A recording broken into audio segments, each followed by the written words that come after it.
देखिए संस्था के उससे ही आगे बढ़ गई। तो सर्वप्रथम मैं आज के हमारी मुख्य अतिथि आदरणीय डॉक्टर रहीला मिश्र जी, जिन्हें हम गार्गी 2024 सम्मान से सम्मानित करने वाले हैं, उनका सादर सादर वंदन अभिनंदन करती हूँ, प्रणाम करती हूँ।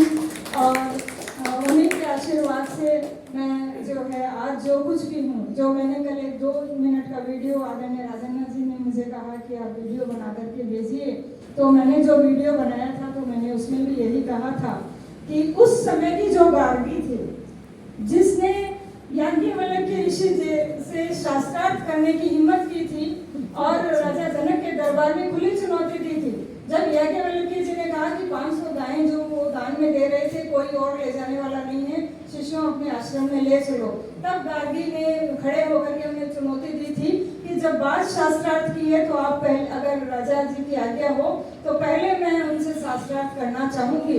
तो उन्होंने जो प्रश्न पूछे और जो याज्ञवल्क्य जी ने उत्तर दिया, उन्होंने उसी को प्रति प्रश्न बना करके अहम ब्रह्मास्मि तक वो पहुंच गई और उसका उत्तर देते उनसे नहीं बना। उन्होंने कहा कि मेरा उद्देश्य ये नहीं है कि उन्हें शास्त्रार्थ में हराने का, लेकिन आप ऐसा कैसे कह सकते हैं कि बिना उसके आप जो है गायों को हाम के ले जा रहे हैं। तो ये थी जो है उस समय की स्त्री की हिम्मत और उस समय की स्त्री की शिक्षा। उस समय उन्होंने, उनके जो माता पिता थे उन्होंने शिक्षित किया, शास्त्रों में पारंगत किया, तभी वो इतनी हिम्मत कर पाई कि वो उन्होंने खुली चुनौती दी राजा के दरबार में ऋषि याज्ञवल्क्य को। और एक तरह से मैं तो कहूँगी विजेता वही थी, हालांकि उन्होंने नहीं कहा उस बात के लिए, वो अलग बात है, उनका बड़प्पन था। तो आज हमें उनसे इसलिए सीख लेनी है, सिर्फ शिक्षित तरफ जो बच्चा है वो आया के भरोसे पलेगा, तो उसे माँ के स्पर्श का, माँ के संस्कारों का जो है वो मिलेंगे ही नहीं, तो वो उनसे अनभिज्ञ रहेगा। तो ये जो है सबसे बड़ा जो है पारिवारिक समीकरण जो है हमारा बदल रहा है कि मजबूरी कहें या कुछ भी कहें, शिक्षित स्त्रियां जो है आज घर में बैठना नहीं चाहती। तो मैं यहाँ पर एक बात जो है पहले भी मैंने कहा, अभी कहना चाहूंगी कि शिक्षा पाना और आत्मनिर्भर होना बहुत अच्छी बात है, लेकिन शिक्षा का उद्देश्य सिर्फ और सिर्फ पैसा कमाना नहीं होना चाहिए या अपने ईगो को सेटिस्फाई करना, वो नहीं होना चाहिए। कुछ महिलाएं सिर्फ अपने ईगो को सेटिस्फाई करने के लिए ही घर से बाहर निकलती हैं कि हम इतने पढ़े लिखे हैं, हम घर क्यों संभालेंगे, हम खाना क्यों बनाएंगी, हम बर्तन क्यों मांजेंगी। अरे भाई, आपको भूख नहीं लगती है क्या?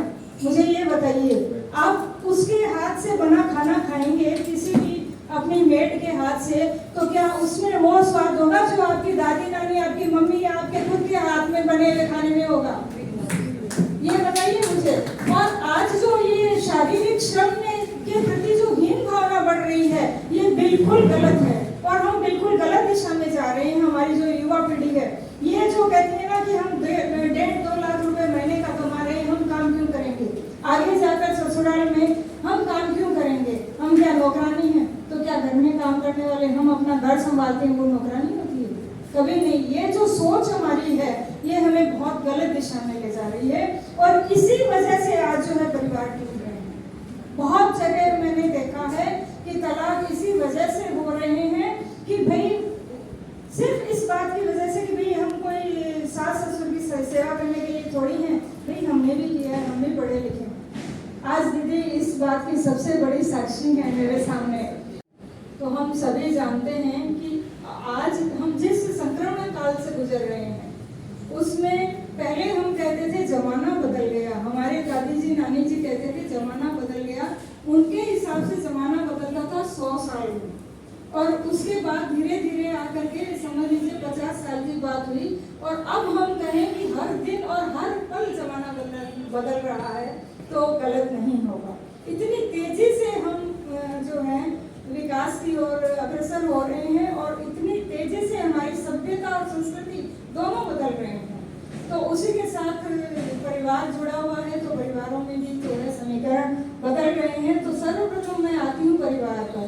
तो संयुक्त परिवारों का विघटन हो गया है, ये हम सभी जानते हैं। जैसे जैसे गाँव से शहरों की ओर पलायन हो रहा है और रोजगार की दृष्टि से कहें या अन्य किसी और कारण से, तो जैसे जैसे शहरों की तरफ पलायन बढ़ता जा रहा है, वैसे वैसे परिवार परिवारों का भी विघटन होता जा रहा है। पहले संयुक्त परिवार से हम एकल परिवार पर आए और अब तो मैं कहूँगी कि माइक्रो पर आ गए, क्योंकि संयुक्त परिवार में पहले पूरे परिवार होता था, चाचा चाची ताता ताऊ बुआ सभी कुछ। उसके बाद हम दो हमारे दो वहाँ तक आए और अब तो उसमें जो है वो भी मैं कहूँगी कि बहुत कम होता जा रहा है, तो गलत नहीं होगा।